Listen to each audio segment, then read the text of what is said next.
What's up, Buffalo Fanatics? Josh Allen here. Just wanted to say, go Bills. Ladies and gentlemen, it is your boy Rico back at it again. Folks, welcome to another edition of the Rico Report, brought to you by, you know who it is, BF, Buffalo Fanatics. Folks, Bills win. Not in the fashion that we would like it to be, but the Bills nonetheless get ourselves a W. And at the end of the day, out of all the letters in the alphabet, that's the most important one. At the end of the day, we want to avoid the L. We want to avoid the T. We always want the dub. And at the end of the day, that's what matters, man. That's what matters. And listen, this show, I took no notes.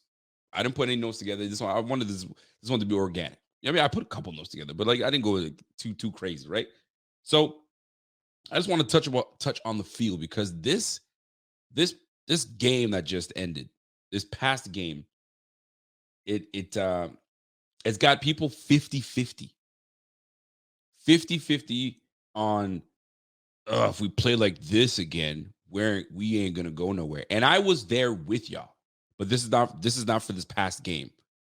I was talking about how we've been playing with lesser talent, or excuse me, going up against lesser opponents and just playing down to them, right?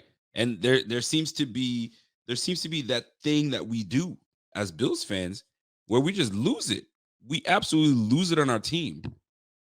And you know what I mean? They're trash and we're not going to do anything. And then this weekend was a wonderful display of watching other teams play and then thinking that, oh, we're the ones that are the problem, that you just watch the Bengals just play. If not for a great defensive heads-up play by Logan Thomas, I think his name is, on the Bengals, the Ravens probably win that game. The Ravens probably win that game. Wait for it. They probably win that game with a backup quarterback. Yo, these players get paid too. Right? They get paid too. They get paid to make plays. They get paid to do the same damn thing everyone's getting paid to. The Ravens had an absolute chance to end it, and I'm heartbroken for them because defensively they went toe-to-toe with these guys. Tyler Huntley held it down, ran the ball, did all he's supposed to do. You know what I'm saying? There's so many little things that like the Ravens could have done to win that game, but they didn't. The defense came through. Luckily for the Bengals. Didn't the defense come through for the Bengals? Luckily, when the Patriots were marching on their asses?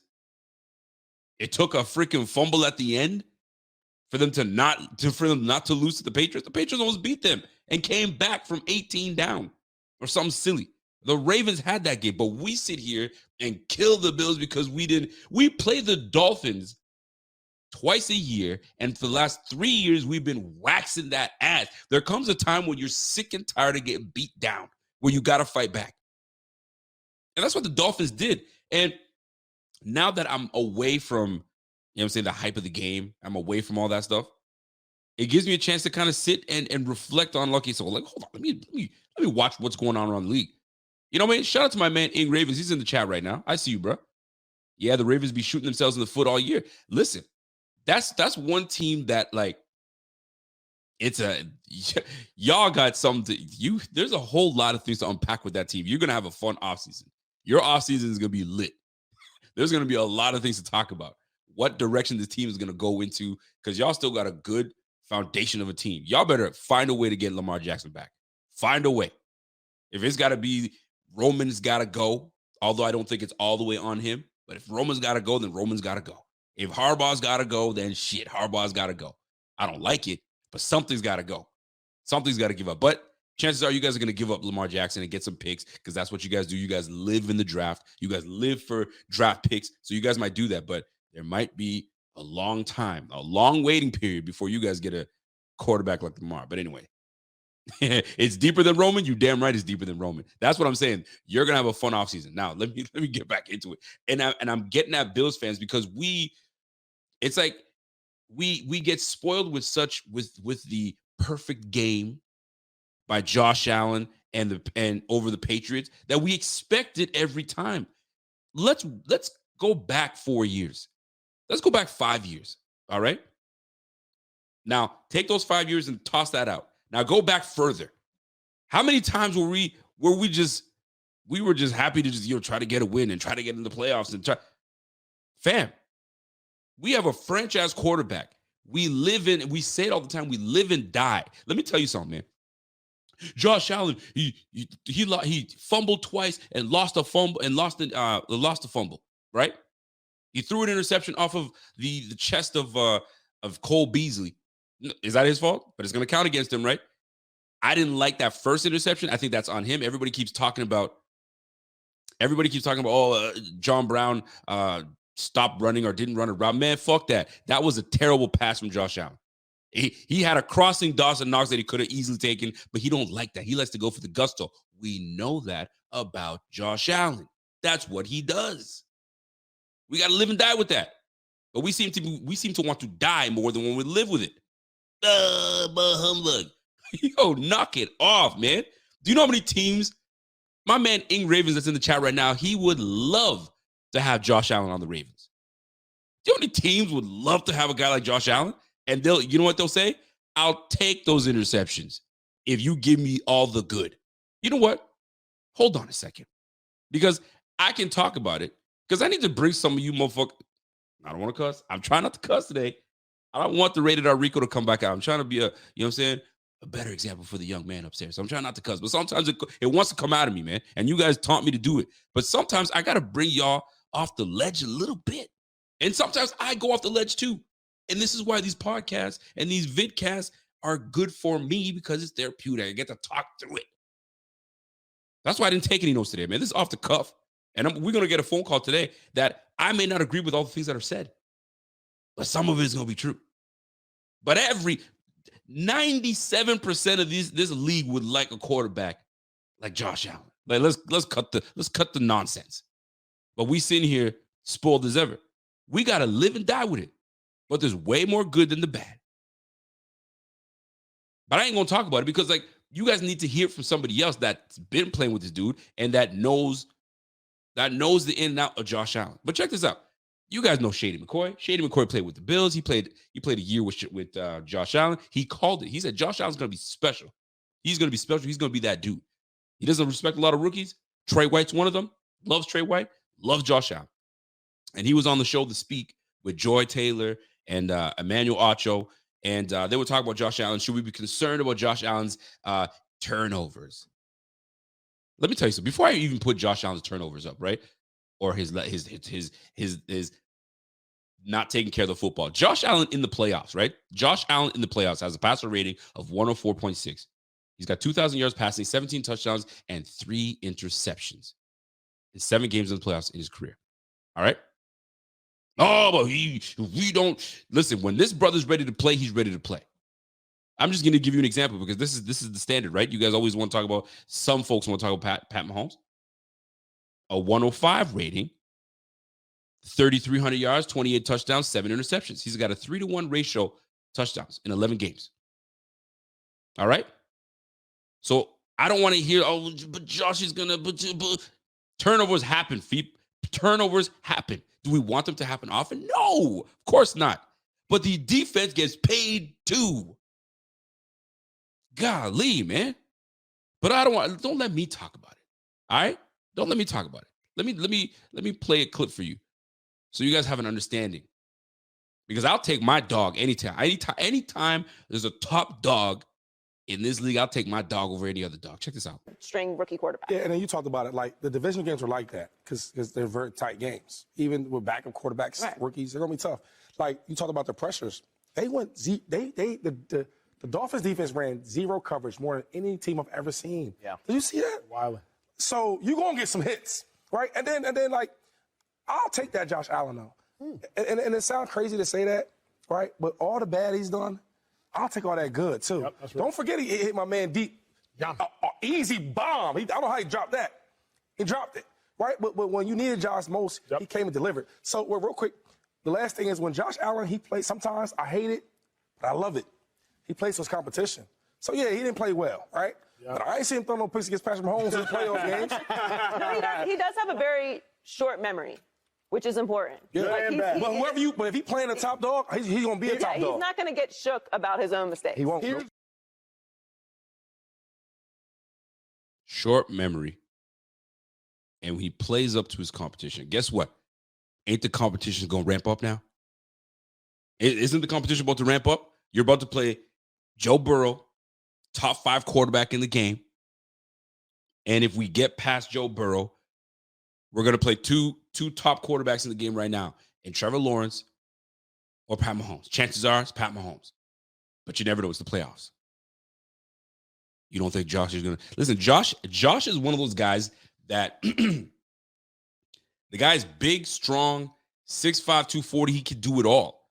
So when you can do it all, like, you have... There's a sense of arrogance that you might have that I could do that because I'm him. That's Josh for you. That's Josh. If Josh was 6'1", 220, just the things that he does now, he would not be able to do at 6'1", 220. He's got the frame. He can do all those things. But there's a sense of confidence / arrogance with Josh Allen. You got to live and die with it.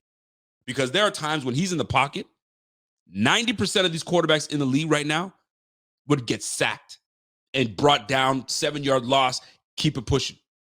Josh is one of those guys that you think you got him, and then he Houdinis his way out of it and makes a freaking play, first down, let's keep it rocking. The one time that he did that, we were playing against the Texans, and Devin Singletary caught a clutch pass from Josh Allen. But it was Josh Allen's elusiveness that got him out of that situation and gave us that first down. He does these things that a lot of these quarterbacks cannot do. Can't do.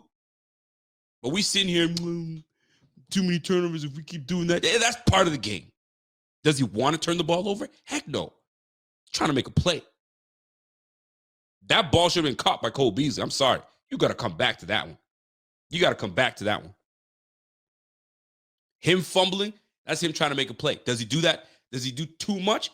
That's the part that most people are like, yo, just chill out a little bit. But I'm going to tell you right now, get rid of the crap that we were doing, and it's better for him to have been sloppy with the Dolphins than to be sloppy going against stiffer competition. And let me tell you something. A team that turns the ball over 3 times and gets sacked 7 times, typically they lose. They typically lose. Not Josh Allen. Not Josh Allen and these boys. They always find a way. And the narrative was these guys can't find ways to win games. The close ones, they always lose them. That's all we've been winning these days, right? I started going back to the 90s Bills. And when I get my phone call shortly, that person could probably attest.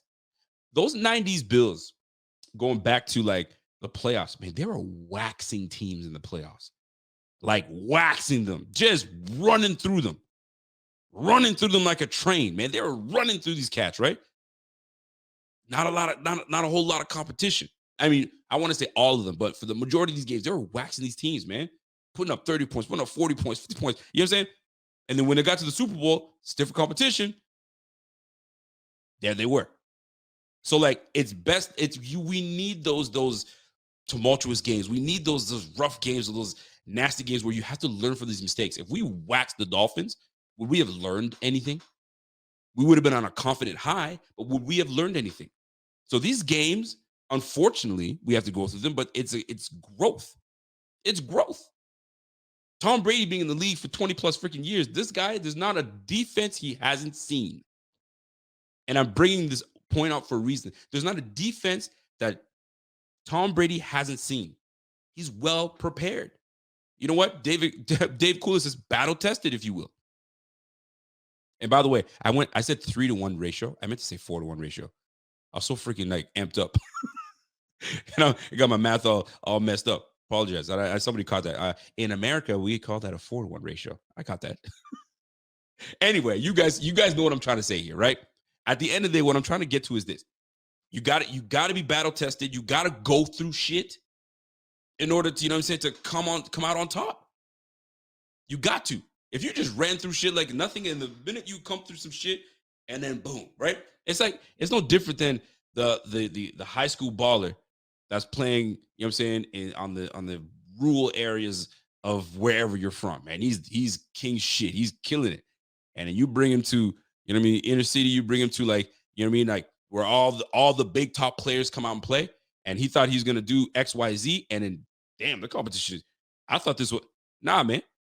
You got to go through some shit. So now when you go, Josh Allen, let me bring it back a little bit. So Josh Allen having to go through what he went with the Dolphins, they blitzed the heck out of him. You don't think he's gonna learn a little something from the blitzes? You don't think he saw some looks that the Bengals are gonna try to bring up? So he's going up there and he's like, wait a minute, I've seen this before. They've taken a page out of the freaking Miami Dolphins book. Check. You got to see those things. You got to go through them. Maybe if the 90s Bills went through some tough times all the way up through, maybe it would have, but we're not going to go there. That's way back. I try not to bring that back, but you guys catch what I'm saying. So for us to be all over Josh Allen because this and that, and bro, we won the game. We learned a lot. We saw some things. We missed some opportunities because that game could have been blown open. Blown all the way open. Missed opportunities. That huge reception that hit the floor from Khalil Shakir. That was a big one. That was a third and long big one. And that right there, us moving the chains, that would have broke the game open. It would have been a blowout. Missed opportunity. Dawson Knox in the end zone. Oh, just didn't get underneath it enough. Blowout. That could have been a blowout, right? But maybe this is one of those things where it's part of the journey. It's part of what we're supposed to learn. We're supposed to go through this. And guess what? Maybe we go up against the Bengals and wax the Bengals. Or they wax us and it's done. But shit, man. Y'all be jumping on Josh Allen. He is the reason we are here. He is the reason we have the success that we have. He is the reason, that like we're competitive. We went 13-3, folks. We went 13-3. And we lost both games we lost were to divisional foes that we see twice a year. They know us. Anyway, now, as for, and I'm not going to poop on, we had some good moments in that game. We had some good moments. So we're going to have the good, the bad, the ugly. And we'll do that. We'll get into that. But I had to really get that off my chest a little bit because like just seeing people and not even, and this is outside of Bills fans. So some of the Bills fans are feeling that way, right? But like people that are outside of the Bills, oh, you pull that stone against the Bengals, you gonna see. Well, the Bengals just got out of that game, if not for that freaking play. If Tyler Huntley doesn't go up, but goes down, he takes the Barack Obama way and the Michelle Obama way. We don't go high. I mean, we go high, we don't go low. You know what I'm saying? If he just took the opposite and went low, different outcome. Maybe it's the Ravens that beat the Bengals. And now we're talking about like the Bengals were frauds, this, that, and the third. Same way that these guys are talking about the Bills are frauds and they're just going to get exposed. Man, cut that shit out. When you got number 17 on the field, you got number 14 on the field, yo, you good. You got number 28, you got number, you know what I'm saying? You good. You got 26 doing this thing, getting that first down, you good. I ain't tripping. You could easily find all the bad in the game. Of course you can. But there were some really good things that we did. And there's so many things that we can definitely work on. I mean, we didn't even touch, like when I was watching that Bengals game, man, the way the Ravens were able to just run on these guys, and I'm not saying we have the same run scheme, we don't. But the way these guys were running on the Bengals are susceptible to being run on. And we probably have the right fit for the run game in terms of Dobbins and James Cook. Somewhat similar, but not. But in terms of speed, quickness, we might be able to exploit the Bengals with the run game. And I'm hoping Dorsey realizes that and doesn't freaking get in his own head and wants to air the ball out all day. I hope we find some kind of balance. On the other side, the flip side, I don't see anything that scares me too much about this Bengals run game. They're one of the worst run game in the season. They were like ranked like 28th or something like that. And I like Mixon, but Mixon ain't the same Mixon from before, from years back. He ain't the same. He's nice, don't get me wrong, but he ain't the same. I watched that game. He ain't the same. So, like, we're going to have our moments. We're going to have our freaking moments, man. But you needed to go through this Dolphins game in order to know what to clean up, what we missed on, what we should have hit on, what's going to be there, what's going to be available. We have film that these guys are going to be freaking trying to figure things out. So do they. It's going to be a freaking game, man. But I'll be damned if you think that I'm going to think that, I'm shook with these Bengals. Nah, man. And I'm starting to see, listen, man, we got things to talk about. We got things to talk about. You know what I'm saying? But anyway, if you guys are here tuned in for the very first time, listen, I want to do something real cool. I'm going to do a giveaway. I'm going to do a giveaway, 2 giveaways. And I'm going to try to make that announcement maybe pregame on Sunday or maybe Friday. I'm not sure. I got to figure it out because I'm going to be traveling. That sucks too because I'm actually going to visit my mom this weekend. So I'll be watching the game at my mom's place and doing my live show at my mom's place. So I got to figure out, I got to bring all my stuff with me and just figure my way out. But anyway, I want to do a giveaway. And it's from the merch store. You guys get to choose what the heck you want. We have reached a pretty proud milestone. I'm very proud of it because we started this thing 2018. I mean, I don't want to go on and on about this, but we have an ability. We've had an ability to connect with a lot of people, and because of the connections and the engagement, we have reached a milestone. We have 25,000 subscribers at the Buffalo Fanatics, and I can't be thrilled. We hit a milestone this year as well on Instagram. We hit over 100,000 followers on Instagram. We're at almost 30 or 40,000 subscribers on Twitter. The engagement has been real. You guys are hitting us back and letting us know that it's appreciative, and I can't be more happy. Thank you guys very much. And I listen, man. I gotta find a way to give back, and I want to give back by giving away 2 shirts and two merch items on our merch store. One to our Bing Squad members. I'm gonna do a draw for a Bing Squad member, and one for subscribers that have subscribed. So if you win it, let's go. You know what I'm saying? So hit that subscribe if you want to be part of that giveaway. Hit that subscribe. Let's get this thing going right now. We're at 40,000 followers on Twitter. We have 100,000 on Instagram. I'm just happy, and I'm glad that we are able to engage with you guys. So salute to Bills Mafia. Salute to the Buffalo Fanatics that have been watching us since freaking Facebook, since I was in my living room with nothing in the background, just chilling on a freaking microphone off my laptop and looking at the 15 people that I was talking to viewing. And here we are now. So I appreciate y'all. Thank you. It's love. Anyway, let me get back to this Bills-Bengals game. Joshua Richardson comes in, man. The Bengals run defense is 29th. Man, we should fucking run the ball a little. I didn't want to cuss, but I'm pumped and excited, man. We should not. And this is if I'm feeling this way, Josh Allen's got to be feeling this way. Devin Singletary's got to feel this way. Stephon Diggs got to be feeling this way. Why? Because like a lot of people be talking about like, yo, even though Vegas has us up, but people have been talking about like, yo, man, these Bengals, you don't want to face these Bengals. What? Really? Fucking bring them on then. You know what I mean? Like I'm ready for that. It's gonna be an exciting game. I'm ready for that shit. I'm pumped as a mother. Hey, man, you got me pumped up. But you guys catch my drag. Now, I have my views on the game. I have people that have other views on the game. I have dear friends of mine that have strong opinions on the game. And I have a friend of mine that I'm going to call right now. And I want my friend to answer their phone. And I want them to get live, represent. Adam Shepard, I appreciate you. Good day. Hey, Rico, how are you? Good day. Is this who I think it is? It is.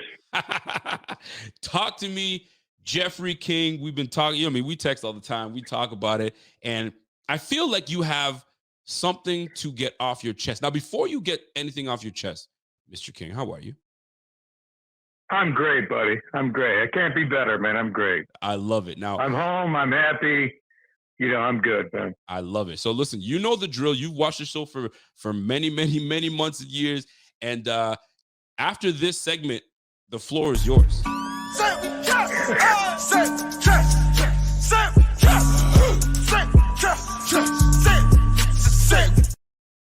Jeff King.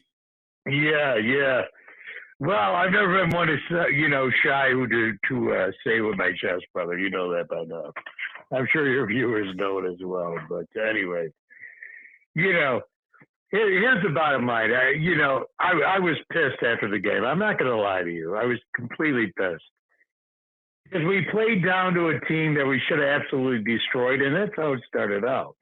You're up 17-0, playing against a third-string quarterback. Don't get me wrong. I appreciate McDaniels. I think he's a great coach. I think they're going to be hellfire to deal with for the next decade, to be quite honest with you, because the guy knows what he's doing. However, again, this is a playoff in our backyard. And just going through all the emotional stuff that we went through, this should have been the spotlight where we stepped up and dominated. And it didn't happen, man. It did for a brief moment. But I came on after, and bear with me, buddy, because Yep. the meds I'm on and all that crap, unfortunately. But Handle your business. I'm trying to word this as me being coherent and not being irrational. Okay. Because I'm not trying to be irrational right now. I'm trying to be rational. All right. I've gone through 4 decades of quarterbacks, man. 4 decades of quarterbacks. And I love Josh. Wouldn't trade him for the world. But they all got the same spiel after all this shit, man. I went through Ferguson, Ferragamo, Kelly, Collins, Flutie. Oh, my God, man. Van Pelt, Bledsoe, Fitzpatrick, EJ. Who was the other asshole? Kyle Orton. Tyrod, which, I love Tyrod because he's always he gets effed every time, man. He just gets fucked every time, man. Every time that poor bastard gets a shot, he gets fucked. But facts. Here's the whole thing, man. This is, I came on there yesterday. I think it was Bot Show. And I was livid because all the optimism and this and that. Everybody's afraid to call out our quarterback. Listen, you're paying him $200 fucking million. You understand that? Love the guy, but you're paying him $200 fucking million. So since week 4, all I fucking heard is, I got to clean it up. Well, I made some mistakes. I got to clean it up. Well, clean it the fuck up. You're in the playoffs now. Clean it up. Enough of the bullshit. Enough of the fucking hero ball. Enough of that shit. Check the fuck down. Do what the fuck you got to do to win a game. But enough of trying to fucking be Johnny fucking whatever the fuck his name was in that movie. I can't even fucking think about it. But stop, man. Fucking stop. Use your God-given fucking ability. He's always trying to throw that long ball, brother. Always. You don't need to. You got talent around you. I thought after Hines, I'll be honest with you, he ran back those 2 fucking touchdowns there, or 2. Yeah. Yep. I'm like, okay, what's his fucking face? Our offensive coordinator. Ken Dorsey. Thank you. Yep. I appreciate that. Thank you, brother. I was having a brain fart there. I got you. But Dorsey would come up with a game plan. Okay, obviously this guy's got fucking speed. Utilize him. Put him in a slot. Do something, man, because he's obviously can smoke. No, nothing, man. And I'm not saying it's all on Josh, buddy. I'm not, man. Again, I'm trying to be rational about this. It's frustration. But for people to sit back and say, well, Josh, you're a hater and blah, blah, blah. No, fuck that, man. Listen, I love Josh. Just so you know, you love your kid. Absolutely. If your kid fucks up, you got a right to put your foot up their ass. You got a right to fucking speak out. Because I'm going to tell you something, man. Unlike these pussies nowadays who put them in fucking timeout. You know, that's why we got a fucking country full of fucking pussies. That shit didn't happen back in my day. I either got my mother's fucking hand across my fucking face or my father's foot up my ass. You did right. And that's the bottom fucking line. I'm sure your mother cracked you. Well, yes, I did. guarantee fucking it. What? Listen, when you come from a Caribbean home, you do not mess up, or you get in your ass. Exactly. That's what I'm saying. I know where your mother came from. We talked about it. Yes, sir. That shit's not fucking tolerated. But these people get all emotional like, oh, you're a fucking hater. But fuck you. I'm a fucking hater. When you've been running with these motherfuckers since the 70s, then you can tell me I'm a fucking hater. You're damn right. I'm not a fucking hater. I love my fucking Bills, man. Love them. That's why I stuck with them for 4 fucking decades. But fuck all that shit with not calling people out when they fuck up. You know what? He's been fucking up since week fucking 4 with these stupid fucking red zone bullshit fucking interceptions, brother. I just don't get it. He's such a great player. I don't fucking get it, man. What are you trying to prove, man? What? You came into this season. Everybody's making you the next fucking god. You're the prototypical fucking quarterback that every fucking team wants, and you keep fucking up. Hey, get him. Explain that to me, man. You know what, Jeff? You make it's a valid point that a lot of us actually agree with. Now, I'm gonna sit here and I've been in your shoes and I still am, but I'm trying to let people know, like, you can't always be like right now, there's a lot of people just shitting on Josh because he's turned the ball over. What? Guess what? He's also the fucking guy that's keeping us in games. That's got us going, holy shit, we're gonna fuck up. Holy shit, we're back in it. That's the type of shit. But I'm also with you with cut it the fuck out with the hero ball bullshit. This is 2018, 2019, Josh. You're a grown-ass man with a big old contract. Cut it the fuck out. You see that check down, you give that check down, live another day. Because you give that football up, you're putting us in a predicament. And then you got to dig back up to get, to galvanize the team back.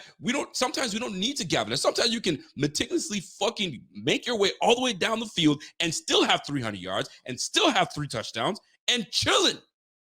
But sometimes he likes the degree of difficulty, sometimes I feel, right? He needs to, like, in this past game, he does. He likes chaos, man. He likes fucking chaos. Listen, my girl Trish would love this. She's the queen of chaos. This boy's the king of chaos. He loves it. Listen, I was the same fucking way. That's why I fucking hate it. Because I can see it. He loves fucking chaos, man. The throw to John Brown was utterly unnecessary. He was in the pocket, in the mess, and he still threw that. If he made it, they'd praise him and say, oh, this was great. And this is the double-edged sword because, like, you're in the mess. You got a crossing Dawson Knox. Hit that dude and keep him moving.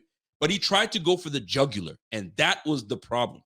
Kept on going for the jugular. Now, did he take what the defense gave him? Sure. Were they blitzing a lot? Were they coming up with 6, 7-man blitzes? Sure. But you can't tell me they're doing it all game and you couldn't see it. You go to the sideline every fucking series and look at your tablet and look, okay, that's what they're doing. That's what they're doing. Man, they blitzed you all day. You couldn't find another way. Now, do we sound silly by saying, man, he could do better when he had 350 yards, 3 touchdowns, we won the game? But it's beyond that. It's beyond that because that behavior against a better, savvy head coach, a savvy defensive coordinator, savvy players on the team will eat that up. Yeah. So we just got to. You're not going to get away with it this week, Ben. You're not. It's not going to happen. Buddy. And here's the not to cut you off. You're not going to get away with it from now on. This is it. I've always loved the song "Live and Let Die" by fucking McCartney and fucking Guns N' Roses. Because this is it, man. This is live and let fucking die. That's it. You're either stepping the fuck up now, putting all this bullshit behind you, and going forward, because you cannot make these stupid fucking decisions, regardless of, how great you are. But a lot of it is he believes his own press, man. Whether you believe that or not, he believes his own press. Because they're all talking, well, he's got a bazooka for arm. He does. Yep. Oh, he's a fucking killer on the run. He is. Mm-hmm.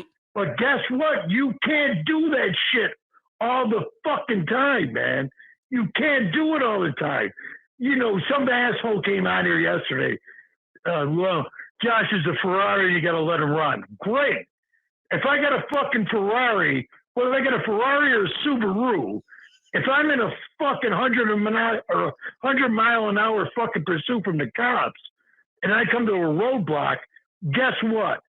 It comes to an end. It comes to an end. Whether you're in a Ferrari or a fucking Subaru or a freaking 19. It comes to a fucking end. You stop. Because you can't outrun the fucking cameras, man. He didn't outrun them cameras fucking Sunday. Every motherfucker on every fucking TV show talking about it today. Every fucking guy from yesterday to today. You know, again, it's a personal thing for me. Yep. Because I've dealt with this for so fucking long, Rico. And this guy is a guy. I've said it. He's better than Kelly was. He's that dude, man. But goddamn, man. Look at him last year compared to this year with his stupid shit he's done. He's digressed. Let me ask you. He's fucking digressed. Really? Man. You think he's regressed a little bit? Hold on a second. You think he's regressed? With the choices, yes. With the choices, yes. Okay, so here's my question. We both are in the same position. I got an older brother. You got an older brother, right? And if you step out of line, or your brother knows that you messing up, he might pull you aside, pull you by the collar a little bit, and say, "Hey man, smarten the hell up." Because that's my brother would do. Be like, "Yo, that's some dumb shit you do." Oh, my brother beat the shit out of me till I got bigger than him. He beat the piss out of me. In this case, I'm not bigger than my brother, so I had to really square up against my brother. But the point I'm trying to make is this, right?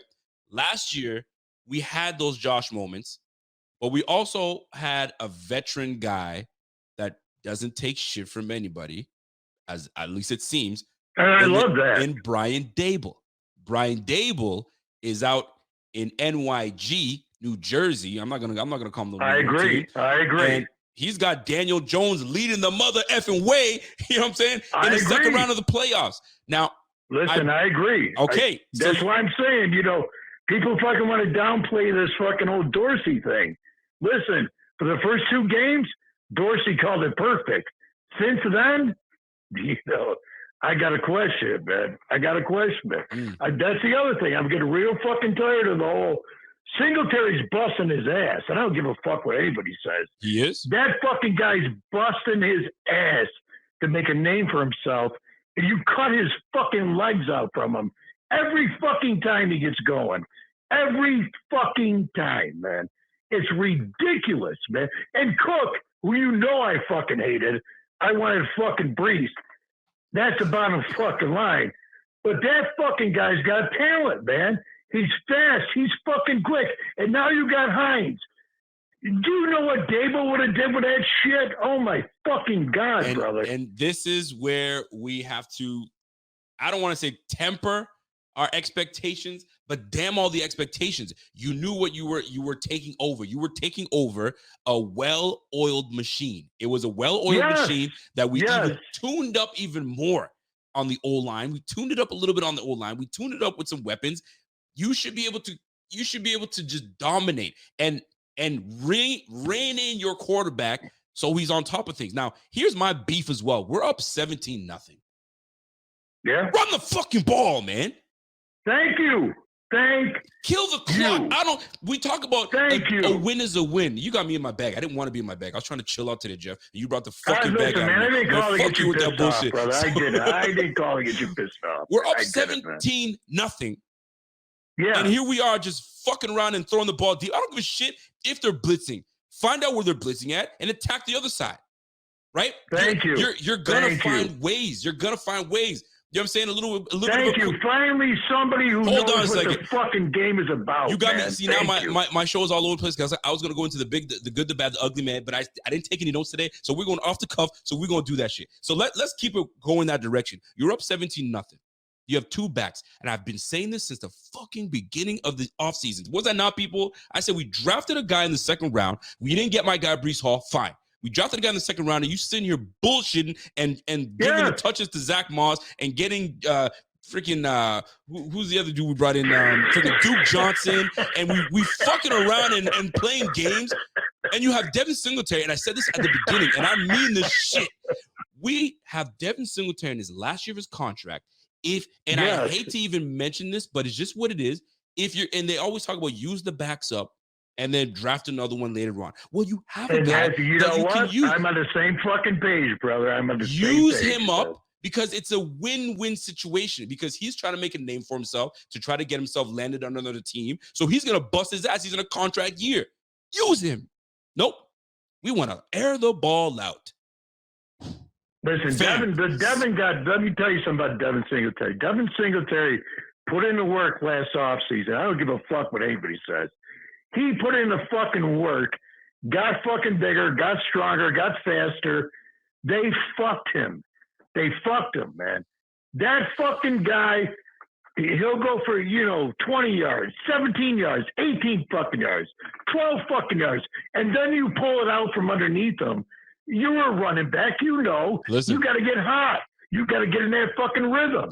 And they yank it out from underneath him every fucking time, man. Every fucking time, Rico. Listen. And I'm like, why, man? Why not let him be a fucking weapon so other defenses have him to fear? What the fuck are you doing, man?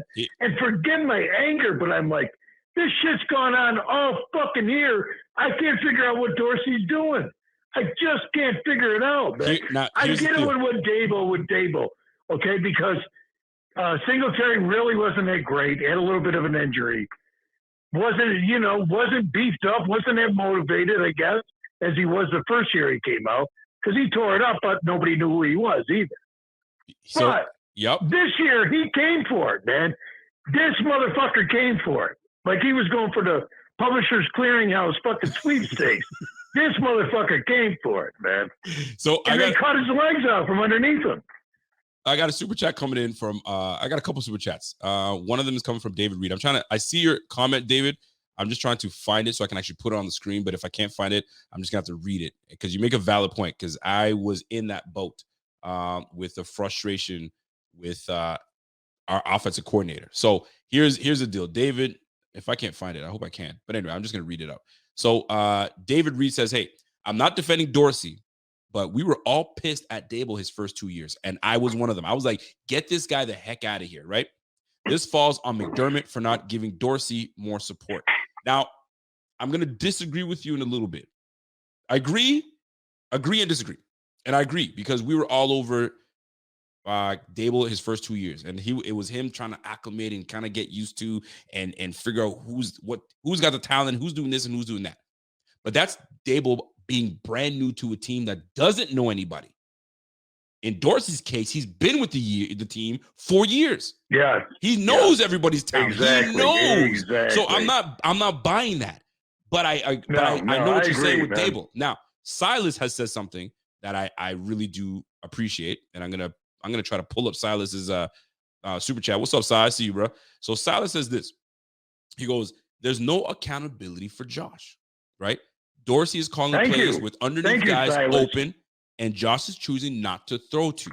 Play calling issues, not rushing even when it's working. Now, here's what I love about this comment. Because it's there. Sometimes you'll sit there and see the still shot. Oh, my God, dude. It's there all fucking time. The guy, listen, I can see the guy doing like this. You going to hit me? No? You going deep? Cool.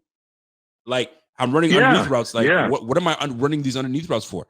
And here's the flip side. That's my fucking point. Okay, we on the same page. And Silas, we're on the same page too. Somebody's got to grab this mother effer from his collar. I don't care if you 5'2", reach up and grab his collar and yank him down. Like that little lady in Incredibles, that little tiny one with the little black hair like her. Yes. Yank that little guy down. And you say, hey, man, you trying to win this game or what? I don't give a fuck who you are. This is where I come back to what I said, Rico, not to cut you off, man. Absolutely. This is where I come back to what I said. If your kid fucks up, you put your foot up their ass or you slap them across the fucking head. Unless you're a pussy and you put him in fucking timeout.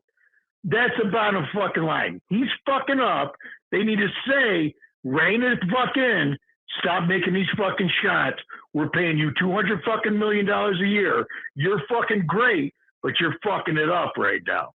And Gabe Davis, don't get me going on that motherfucker, man. Well, Gabe Davis had a That good game, though. fucker better hit the fucking jug machine. Let me tell you something. Buffalo Fanatics, what's going on? This is Pierre the Kingpin, and I wanted to talk to you today about Cigars International, which is the ultimate destination for premium homemade cigars. Known as the industry leader, Cigars International offers the largest selection, unbeatable prices, and a customer service experience that's second to none.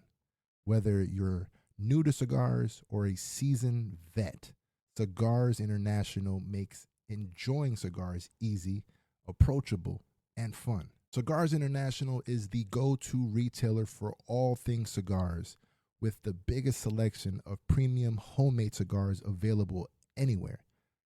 Cigars International offers unbeatable deals and discounts, making it easy to stock up on your favorite or try something new without breaking the bank. With fast free shipping and their 100% satisfaction guarantee, you can shop with confidence knowing that Cigars International stands behind every order. They have good relationship with vendors that helps provide great low prices. Whether you're new to cigars or a seasoned pro, Cigars International makes it easy to find the right cigar with helpful guides, staff reviews, and expert advice. It's not just about cigars. Cigars International also offers a wide range of accessories and more to elevate your smoking experience. Check out the great deals every day at cigarsinternational.com. That's cigars, CIGARS, international.com. Use code FANATICS at checkout for 20% off your order of $50 or more, plus free shipping. Or visit www.cigarsinternational.com/fanatics, and the discount will automatically apply.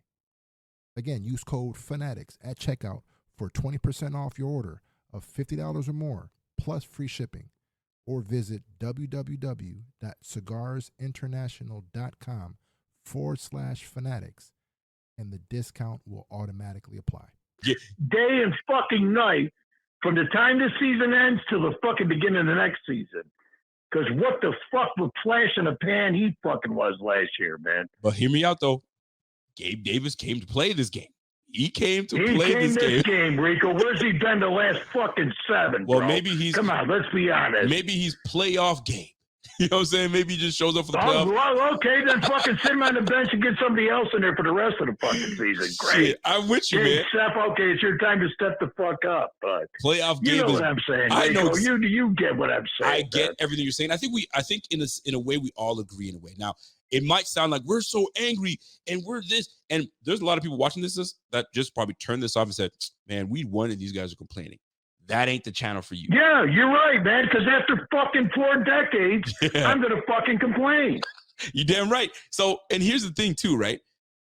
We love this team. We love our quarterback. We want nothing but the best. And maybe we have to have these type of games in order to, progress. And at the end of the day, what I'm trying to say is this, right?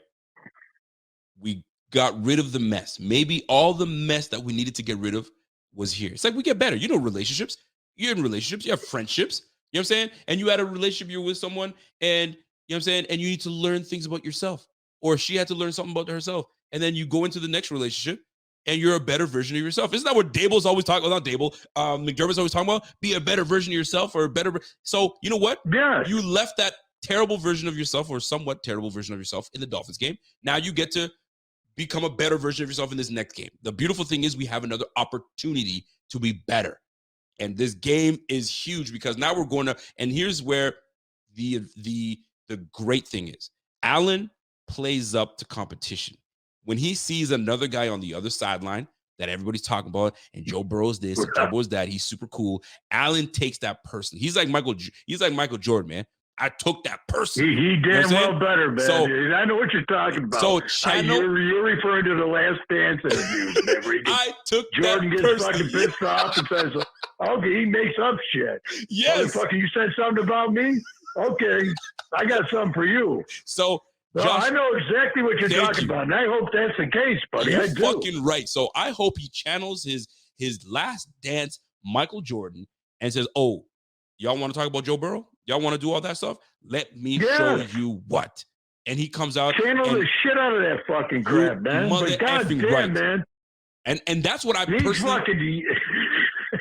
personally feel that's what's going to happen. I feel that this game, I think they got rid of all the bullshit that they needed to get rid of in the Dolphins game. That's done with. And now it's on to the Bengals, and we're going to torch that ass up. Now, offensively, we'll do what we do. Defense, on the other hand, that's a whole other ball game because we're going up against. Well, you know, man, I don't know what the fuck happened in the first two games, man. We're going up against some good receivers out there. You know what I'm saying? And, fuck. Well, you know, I'm not going to sit here and deny it, man. We've had a shitload of injuries. Not having Hyde, that's huge. Von Miller. Trey, man, I don't know what's going on with Trey. I can't judge him. I've never had that injury. But it's, you know, I can't judge him. I don't know what's going on in his mind mentally. He's probably figuring if he cuts this way, he cuts that way, he might blow it out again. He might do something.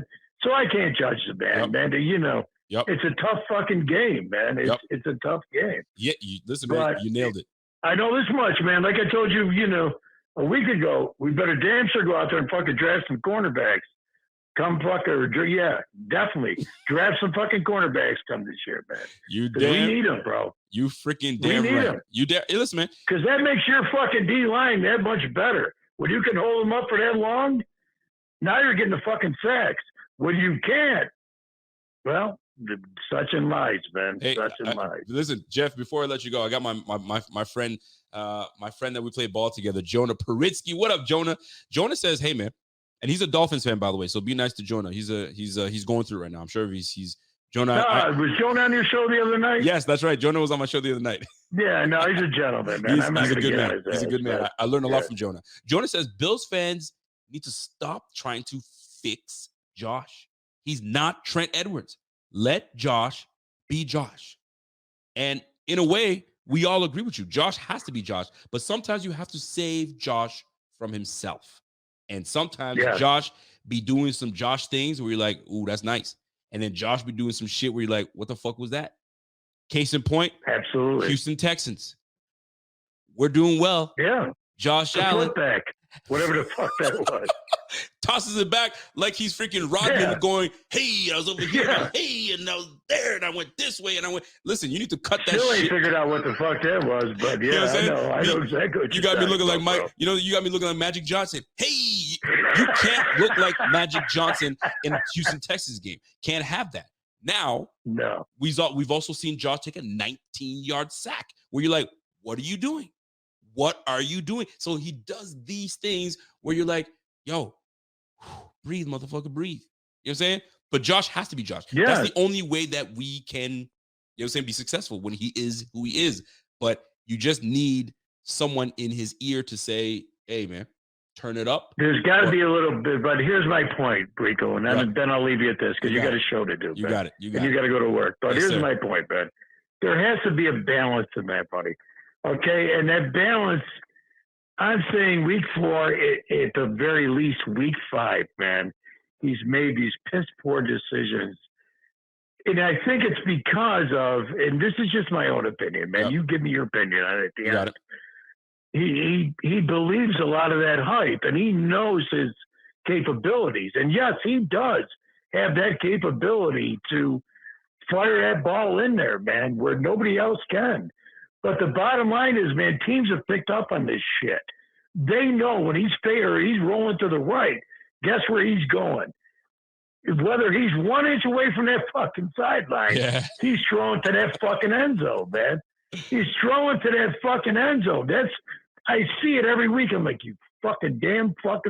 Absolutely. Throw it the fuck away, man. But a lot of times he gets away with it. So it's a double-edged sword, man. I get it. Again, I'm not a hater, man. You know me. We know. I love these guys. We know. Man. We know. Love these guys, but man, it gets frustrating as fucking hell, bro. Oh, you know what? It really does. That man. Frustration is going to be put aside when he comes in and handles his business against the Bengals. And I truly feel he's going to do that. Jeff, before I let you go, you were rhyming through the quarterbacks that you've seen in your day. You've been watching the Bills for the last 40 years. What was the first quarterback that you remember that you were like, okay, I remember watching this player play? what would you say, Jack Kemp? You started from Jack Kemp? Well, Ferragamo, but no, Ferragamo, man, because he lasted the longest, man. I mean, he was Ferguson. Listen, Ferguson lasted the longest, man. so you got. I mean, I think he went for like 8 years. Yes, he did. So you got Vince Ferragamo. Yeah, and then it just fucking went. Then Jim Kelly. Then it went to like. Then here we go. I think, and then Kelly and Collins. Let me rhyme it out for you. We went Jim Kelly. We went from Jim Kelly to Todd Collins, Alex Van Pelt, Doug Flutie, Rob Johnson, freaking Drew Bledsoe. And then here's where it goes bad. J.P. Losman, Kelly Holcomb, Trent Edwards, freaking Ryan Fitzpatrick, which we love. We love Ryan Fitzpatrick, right? Brian Brom. Man. Brian freaking Brom, right? E.J. Manuel, Thad Lewis, Jeff Toole, Kyle Orton, E.J. Manuel, Tyrod Taylor, Matt freaking Castle at one point. We've gone through some. Oh, yeah. Jesus, I forgot about Castle, man. Holy fuck. We went through some quarterback. I didn't even say Kevin Kolb for crying out loud. He had a uniform on, but we never got a chance to have this guy. Anyway, you are the man. Yeah, listen, man, I would never trade Josh for anybody. I'm Not a just single. saying, Absolutely. somebody's got to grab him by the collar and say, listen, motherfucker, we love you. Stop throwing them stupid-ass fucking passes when we're down on the fucking 8-yard line, okay? We can at least get fucking 3 points if you throw it away. If you throw it into their arms, you're fucking us. Yep. That's the bottom line, man. That's my fucking point. Please get the fucking 3 points, man. You ain't got to be fucking, Johnny Rocket all the fucking time. You can't do it every fucking time, man. You just can't do it. And I'm going to take it from you because I'm a wrestling guy. Because every time you say that's the bottom line, there's only one thing I always hear. Because that's the bottom line. Because Jeff freaking King said so. Jeff King said so. Jeff, you're the man. I love you, bro. Well, whether I said it or not, buddy, it's just a fact, man. Sooner or later, that comes back to bite you in the ass, You're freaking right, it does. And I don't want to see it bite us in the ass the next. I've waited for this for so fucking long, Rico. Yes. Just as you have and so many others have. So if people don't understand my anger, my apologies, but fuck you. I've waited too fucking long. I want this fucking Super Bowl, man. You're damn right. I'm with you, bro. I'm with you. Love it. Yeah. All right, brother. Listen, I love you. Thanks for having me on. You know it. Thanks for letting me on. You got it, I'll be talking to you soon, man. You got it, my man. Peace. All right, be good, buddy. All right. That's my guy, Jeff King. If you guys appreciated Jeff King, don't smash a like for me. Smash a like for Jeff King. Because I like to listen, man. There's not a whole lot of people that can get me like animated like that, right? Jeff is one of them. He just gets me going, and you know what I'm saying? And it's provocative. Damn it, it's provocative. Shout out to my man Silas. Silas, I didn't forget you, brother. Silas comes in with a super chat and says, "Hey, remember when Dable was on the sideline and would be in Josh's ear right after a drive? Do I ever, man? He's got his little board and he's got his stuff and he's in Josh's ear and Josh is sitting on the bench and Dable's right in front of him saying, okay, this is the did you see this? Did you see this? We missed that. Now, is Ken Dorsey gonna get out of the booth and come down? Who knows? But that's why we got guys like Aaron Cromer. That's why we have a guy like Joe Brady. Those guys, they have to be in Josh's ear, right? Right? Like, and I asked that question sincerely. Like, yes, you got to be in his ear saying, hey, man, you didn't have to hit that. Why'd you go for that?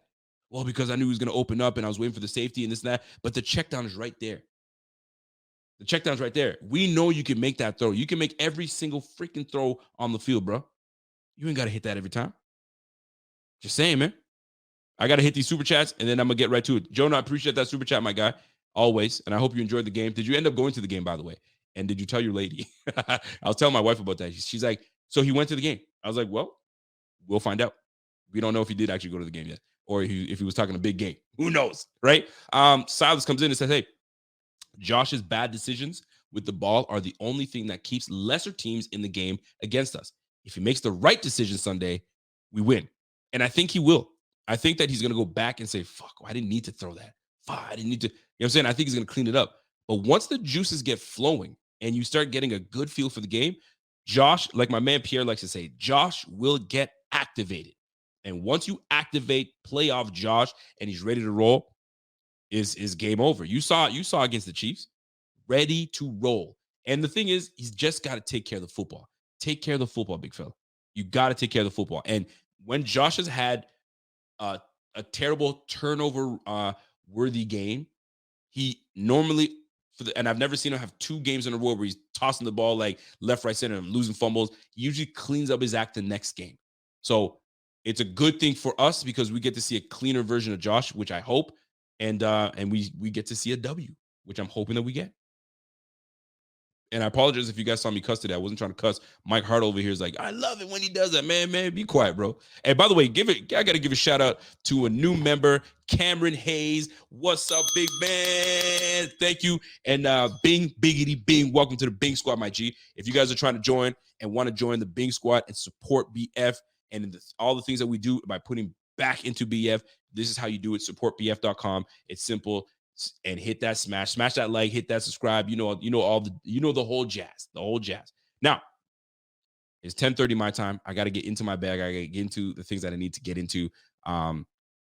So if I don't get a lot of your comments, it's because I'm pressed for time. So here's the deal. And if you guys enjoyed the show and you guys are enjoying the show, smash that like. All right, let's do this. The good, the bad, the ugly. All right. So we shared a lot of things of what's good, what's bad, and all that stuff. So I mean, I may not need to really get back into it too much, but I'll try my best. And my man Namdi, what's up, Namdi? What's happening, bro? He goes, Rico, Josh's decision making correlates with the O-line protection he's given. That is absolutely, that's right. Because if you look at the right side of the line, more specifically, Spencer Brown, Jalen Phillips was giving Spencer Brown fits all game long, forcing Josh Allen to step up in the pocket, a broken pocket, if you will, and having to deal with that. Jalen Phillips is a monster. He's a freaking great player. And and on the other side of the field, Bradley Chubb is no scrub either. They were pushing the pocket very much so. But guess what? That's why these guys are there. They drafted those guys to affect guys like Josh Allen. The same way that we were drafting guys and building our team to beat Tom Brady and the Patriots, guess what? We're that team now, where teams are building to try to beat us. The Jets, they got a top-notch pass rusher, top-notch corner, right? And they gave us fits. You saw that. They just haven't cleaned up the quarterback situation yet. But once they clean up that quarterback situation, it's going to be tough in the AFC East. No different with Miami. Miami's got a decent package on the defensive line. Wilkins in the middle, Jalen's on the end, and you got Bradley Chubb on the side. They're there to disrupt Josh Allen because Josh Allen is that dude.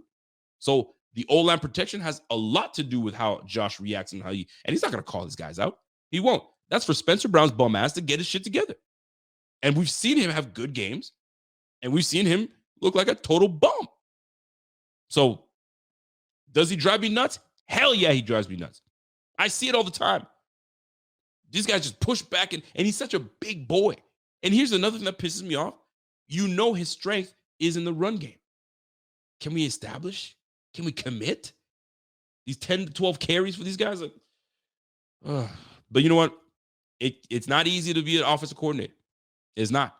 You know what I'm saying? And Dorsey has led this team to a 13-3 record with calling plays and making things happen. So you know how it is. You know how it goes. Mike Hartle's like, yo, you should call your brother and get it. You know, that's another show, man. Because when me and my brother get into it, you guys see we can get into it. And I don't got the time for that. Now, the good, the bad, the ugly.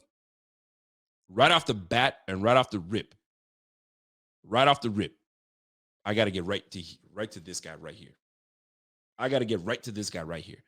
Kyer freaking Elam. What a baffling case. It's baffling because you draft this man in the first round, and it's been my frustration all year. When you draft someone in the first round, to me, and people might not see it this way, I don't care whether you draft him first or you draft him in the freaking 32nd. You draft him in the first round so he can be a pillar for your team, a foundation piece to your team.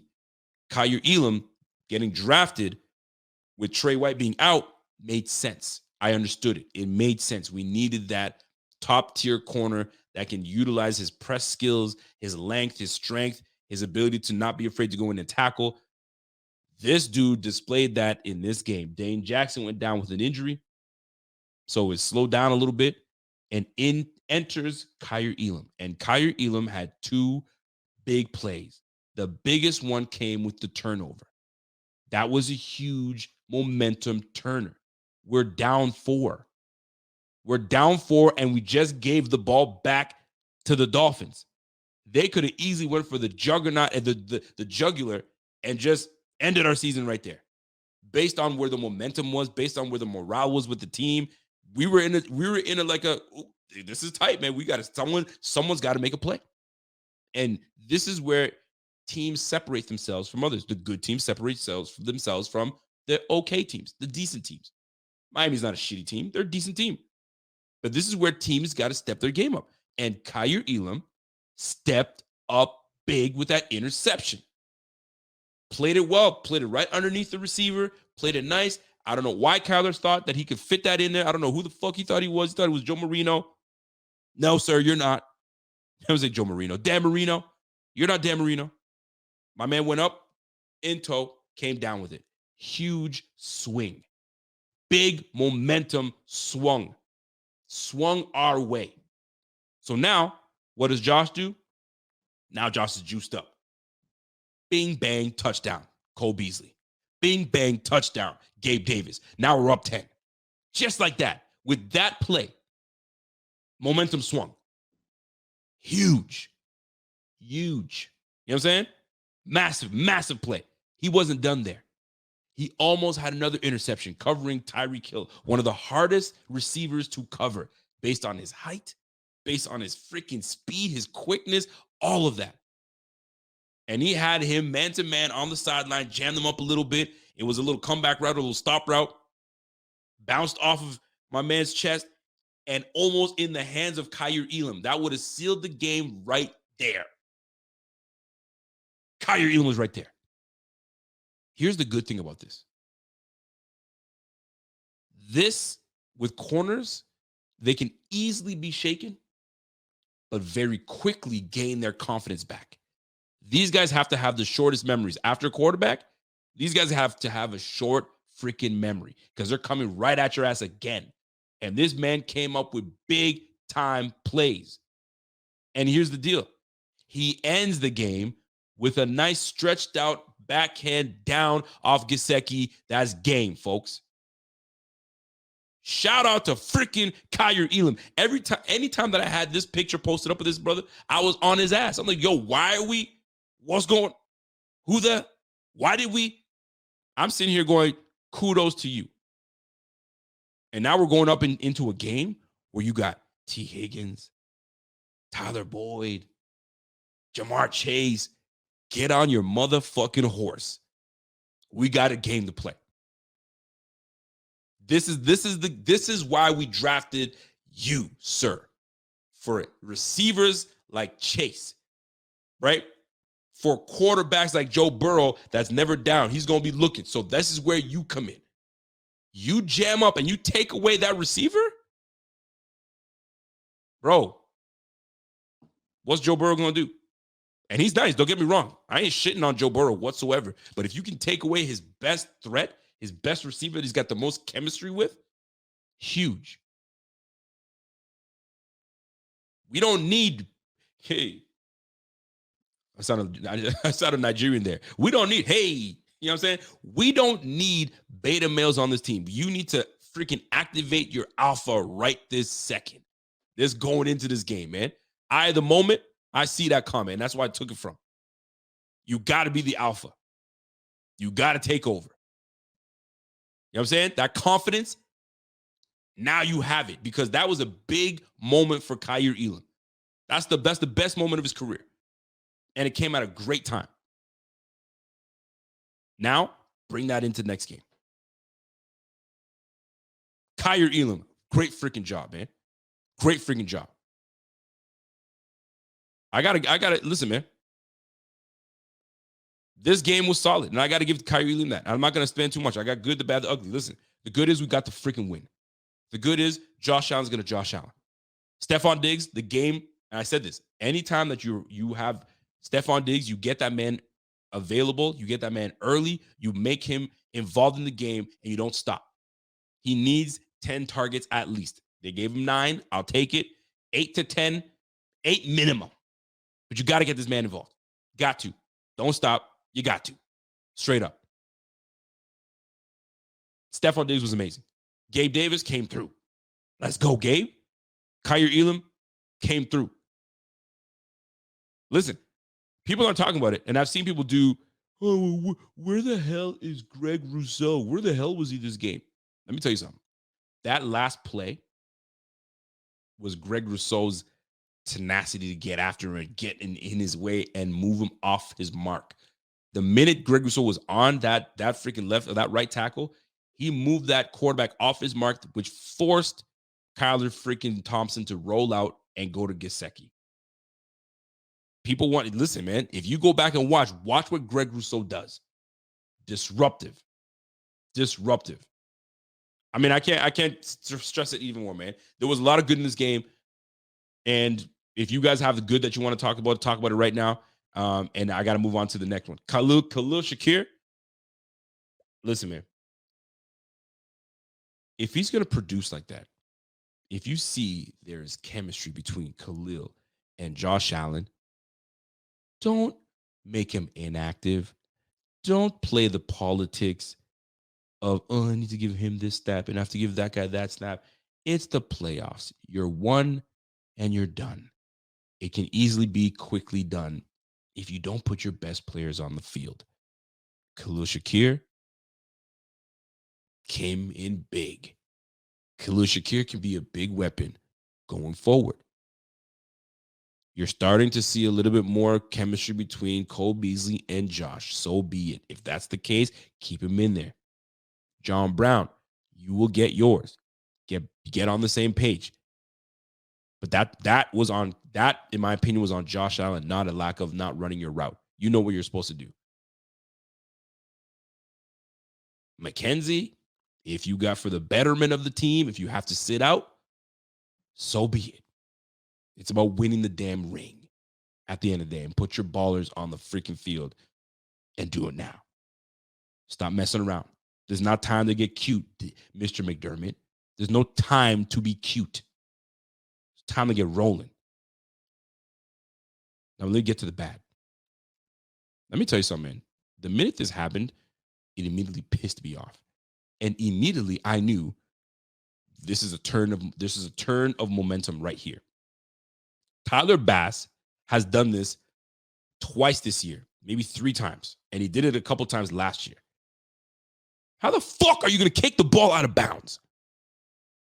Fam, kick it in the end zone or fucking kick it down the middle. But you brought that ball, you gave them excellent field position, which gave them a boost, and then it was on from there. To me, in my opinion, that moment right there is what kind of threw things off a little bit. Obviously, the turnovers help, but that kick to the outside out of bounds is like, golly, man. You can't do that. Oh, that shit killed me, bro. I can't even. Fam. By the way, I gotta go back to something. I see you, Jonah. Give me a second, man. I'll get you, bro. I gotta go back to the good. I gotta go back to this. Tremaine Edmonds absolutely blew up Jeff Wilson. Was it Jeff Wilson? No, Salvin Ahmed. He blew his ass up. And I don't know about you guys, but when you're watching the game, you're chilling right now and you're just whatever, and you're just watching the game and you can see something happening. At least that's for me. I do this where I'll see a quarterback kind of sit there and I'm like, oh, he doesn't like what he sees, and he throws a dump off to the flats. And I was like, oh, this is a kill shot. Every time I see something, I think of Reggie Bush, when Reggie Bush got absolutely destroyed. I can't remember who the corner that did, just Ab Jenkins. I can't remember who it was. Absolutely destroyed him. So here comes Skylar Thompson, throws a freaking floater just in time, and Tremaine Edmonds timed that perfectly, and boom! God, I love that. I got out of my chair and I was pumped like I was in the game. I don't know about you guys, but I get so jacked up when I see that, and it makes me miss the game so much. And I'm like, I'm like this, and my wife's looking at me like, yo, you're weird. I don't give a damn. I'm pumped.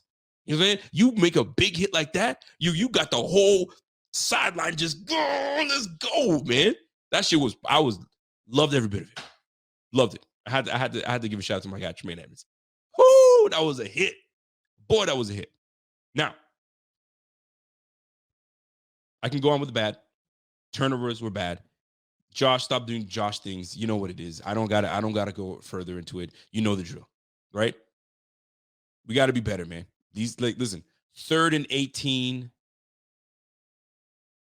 Like the amount of 3rd and longs that these guys converted on. Are you kidding me? I just don't get it.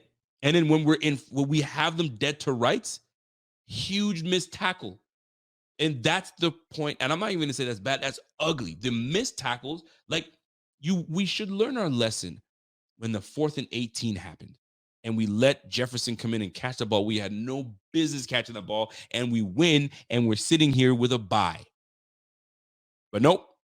We let these guys convert on 3rd and long multiple times. Dude. No. We can't have that shit. That's buns, man. It's garbage.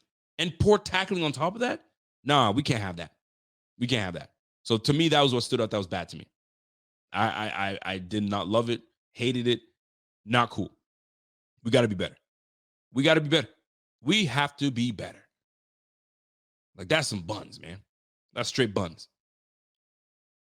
My man Adam Shepard says, yo, I was at the game. That hit was amazing in person. Dude, I don't know if it sounded great in the stadium. Boy, that shit had me hype. I was like, let's go, man. Shit. That hospital ball, that's what they call that. We call it a suey. You throw a suey pass like that, yo, you making that man commit suicide. He's got to catch that shit. Because if he doesn't catch it and he shows up his alligator arms, he's going to get clowned on the sideline. So you threw a suey pass to him, so he's got to catch it. Man, I'm committing suicide by catching this shit. But here I go. Boom. They let him have it. I love it, man. I freaking love it. That hit was legit. Anyway, the good, the bad, the ugly. I mean, we saw what was bad in that game, man. We just tackling. And to me, the tackling is not even bad. To me, the tackling is ugly. That's ugly. We have to tackle. We don't tackle, man. And which brings me right back and right next to it, because that's the thing that stood out to me the most. The milk carton alert. Who deserves to be on the milk carton? Who do you guys got? It doesn't have to be a person. Maybe it's a thing. Maybe it's something you saw. What do you guys got? Who's missing? What went missing? Is there anything that stands out to you? Play calling? Play calling could be better? Could we be better? What about defense? Did you see anybody that was missing on defense? Do you like what Jordan Poyer is doing? Is Ed Oliver missing? Should we put Ed Oliver on that list? Here's the deal. Nobody's going on that list.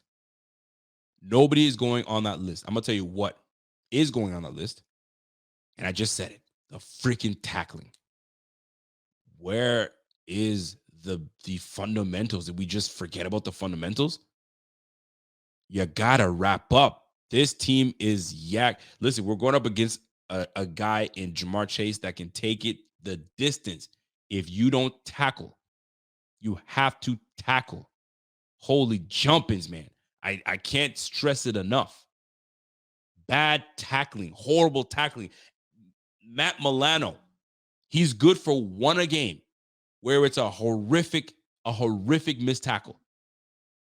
I don't know who he had. I think it was Tyreek. I don't know who he had. He had that brother dead to rights. Missed tackle. Like, come on, son. Come on, man. We can't have that. Now, a lot of people talk about the 7 sacks. To me, the 7 sacks, it's a combination, and that's bad. We can't. I'm not going to put that as ugly. That's bad. We can't have that. And that's a combination of Josh Allen, and that's a combination of the O-line play. Right? They were blitzing. They were getting after us. It's going to happen. It was a combination. Josh Allen holding onto the ball way too long, waiting for things to materialize when he could take the fucking check down. No. I want to wait for that. I want to wait for that guy to break it clear so I can get him. Sacked.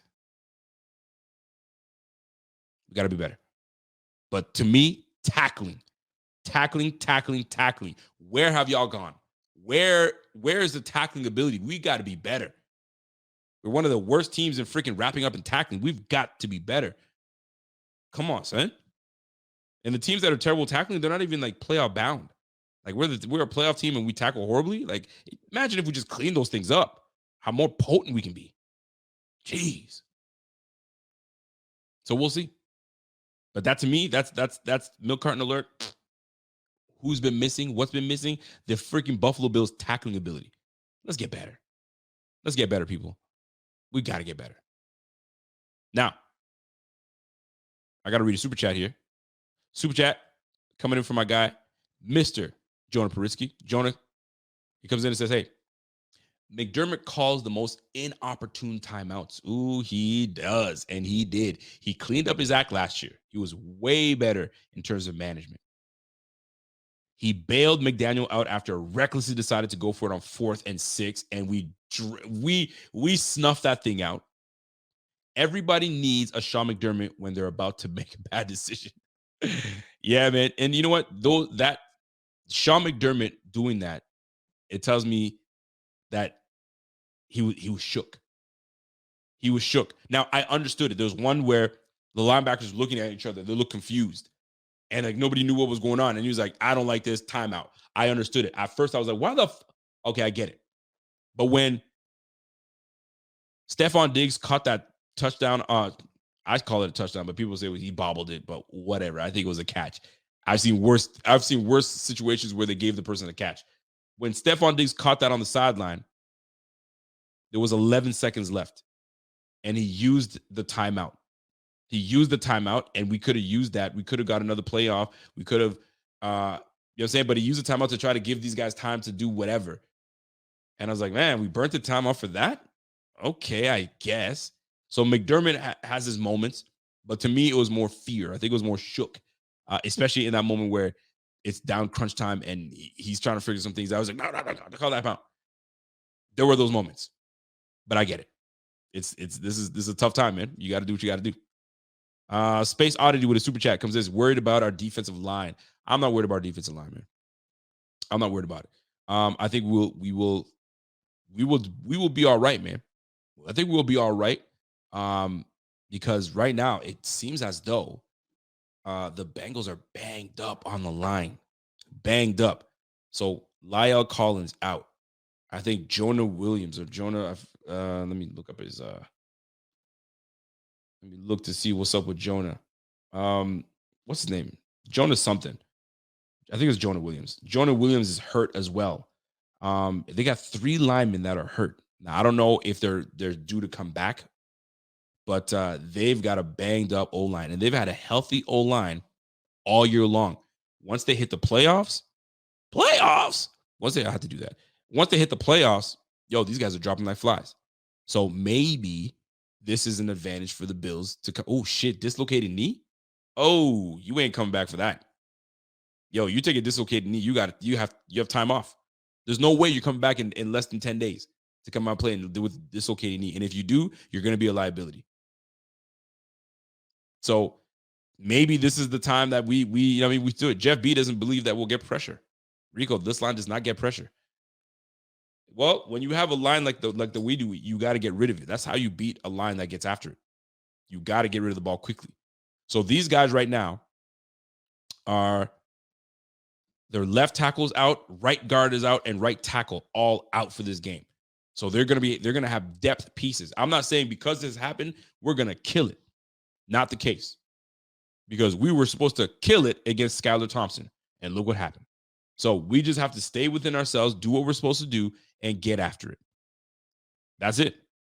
Now, if you told me, I don't know how great they feel, because if you told me, let me go back to that. Let me go back to that because I'm gonna try to paint a picture for y'all. I'm gonna try to paint a picture for y'all, man. Where we at? I'm trying to see that comment. Where's that comment I just read? There was a left tackle, right tackle out. I saw it and I just there it is. So if I told you Deion Dawkins out, it's David Quessenberry. Boom, you're there. Quessenberry left tackle. Right guard is going to be Bobby Hart, right guard. And right tackle, who Who are we going to put at right tackle? So you know what? We're going to put Greg Van Roten at right guard, and we're going to put Bobby Hart at right tackle. Here we go. Are you guys confident in that? So if you cringed and you almost threw up in your mouth when you heard that lineup going into a game against the Buffalo Bills that has Greg Rousseau, that's got Ed Oliver, that's got guys in the middle that can push the pocket. Jalen Phillips might be coming back. Jalen Phillips. You got Jordan Phillips might be coming back. A whole bunch of guys, and that's what you're going to be trotting out some guys like that. You're gonna have a problem. Trey Hendrickson and Patrick Rush, DJ Reader coming through, and we bring in that line. I'd be shook too. So it's not great. Joe Burrow's he's going up against a lot with that. So, hey, listen, man, if it is what it is, man, we're all banged up. Because if we were freaking healthy as shit and we had Micah Hyde back there, we had Von Miller doing his damn thing, and we had a healthy Trey White, you know what I'm saying? Would these teams be able to do what the fuck they do to us? Heck no, they wouldn't. You know what I mean? So we're all banged up. And we're going to do what we got to do. Simple as that. You got to adjust. This is where your head coaching comes in. This is where your athletic training staff comes in. This is where your positional coaches come in. You know what I mean? Hey, do what you got to do. But we got one game where we got to kill this game. We must kill this game. I'm pumped for this game. I am pumped and I'm ready to roll, man. So listen, I gotta get out of here. I'm back at it again on Friday night. I'm trying to get a Bengals. I want to try to get a Bengals content creator out here. I'm trying to, but I can't find any, man. I can't find any out there that are nice, that are worthy. You know what I'm saying? And I'm not trying to go to Locked On Bengals. I'm trying to, you know what I mean? These homegrown, cast like us, that, you know what I mean? That grew their shit right from the bottom and where they're at. You know what I'm saying? That's what I'm trying to get to. Anyway, so if you know any Bengals content creators that are out there that you know of, this, that, and the third, give me their contact or tell them to hit me up, and let's try to get a show on Friday. So that's it for me, people. Micah Hyde. Somebody said Micah Hyde ain't going to play. No, not this game. Now, maybe the window's open. If we take care of business the way we're supposed to, we might be able to get Micah Hyde back for the freaking Chiefs game. But that Chiefs game is so far away that I'm not even worried about it, because guess what? The fucking Jaguars ain't playing games. Oh, shit. The mother effing Jaguars are not playing games. So if we handle business the way we're supposed to, Pat Mahomes is he's going to have to fend off Josh Allen, and then he's going to have to probably face Josh Allen again. Let's go from there. And if the Bills win and the freaking Jaguars win, the last time we played the Jaguars, y'all know what happened. We lost. And Josh Allen was a menace. And it wasn't ours. So we'll see. We'll see how this plays out. So that's it for me, folks. If you guys enjoyed the show, if you guys were entertained, if you guys found something insightful, you found it where I was able to enjoy myself this whole damn time, do me that favor. Smash that like. Subscribe if you have not subscribed, and tell your friends, man. Tell your friends. Listen, man, the new goal is up. We're trying to get to 30,000 subscribers. Let's go, man. Increments, man. Step by step, man. 5K. We got all year to do it. Maybe if we can get it tomorrow, let's do that too. But you know what it is, man. So, folks, enjoy the rest of your evening. I got to get going. That night shift. Shout out to everybody that works the night shift. You know what I'm saying? That knows how to do it, that knows how to manage their sleep and get going. Because some people ask me, how the fuck do you do it when you got kids and you got to do this podcast and you got to go to work? It's called having a good wifey. You know what I mean? That's what it's called. It's called having a good wifey, man. So I appreciate y'all. Real talk. And listen, man, 25,000 subscribers is no small feat. And I appreciate each and every one of you guys. But more importantly, I appreciate the team, man. My team that we've got around us, man, doing our damn thing. Like, we've really put the work in. And it's not easy, man. Every week, you guys can absolutely depend on us to show up. And we do. So I appreciate y'all for throwing love. And that's that, man. So that's my time. Catch you on the flip side. Let me get my music up, and then we'll go from there, man. But let me remind you before we get out of here, man. Don't let people tell you that Josh Allen is trash and Josh Allen is a turnover machine, and when he comes to the playoffs, you can't do this. Well, listen. When Josh Allen has a passer rating of 104.6 in comparison to Pat Mahomes, that everybody's all over him, 104 in comparison to the 105. Ooh, what a big difference, right? Now, the difference is Josh Allen has only played, 7 games, right? 17 touchdowns, 3 in 7 games in comparison to Mr. Pat Mahomes, 11 games. You know what I'm saying? So, I mean, shit.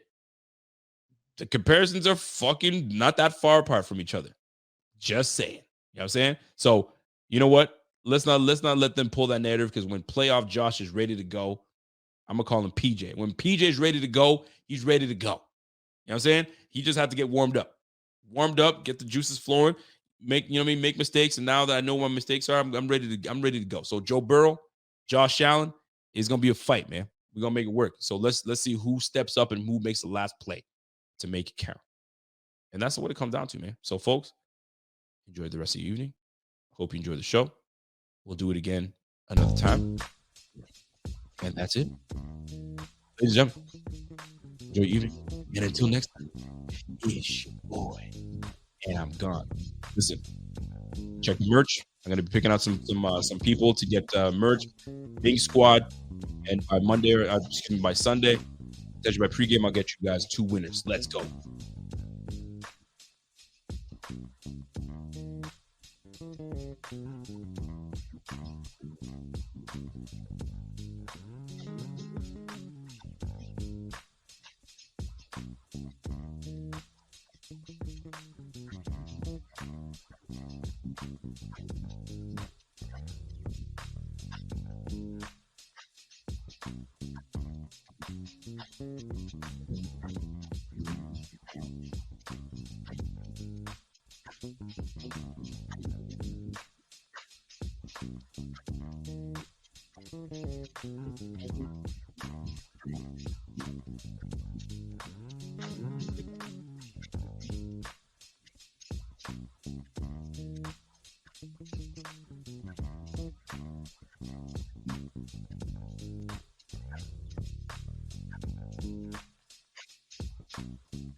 If you're a podcast host, listen up, this one's for you. My name is Allie Jackson. I'm the host of Finding Mr. Height, a dating and relationship podcast that I've been doing for 4 years now, sharing my positive and practical approach to dating that's built on my own life experience. And I wanted to share another experience that I've had, my secret behind monetizing my show. It's called Red Circle, and I was just telling my colleague about how much I love their platform. With Red Circle, not only am I getting a seamless hosting experience, but I also love the support I receive in ad sales. It's not just typical ad sales either. It's targeted opportunities based on my show and my life. And the platform is super simple. You just set your preferences and Red Circle matches you with sponsors that align with your show. You can vet every opportunity and their platform gives you great analytics. More recently too, my Red Circle team has brought me opportunities outside of my podcast on social media to really augment the podcast partnerships, bring them full circle. I just can't recommend them enough. If you want to give it a try, go to redcircle.com to get your free trial. That's redcircle.com for a free trial.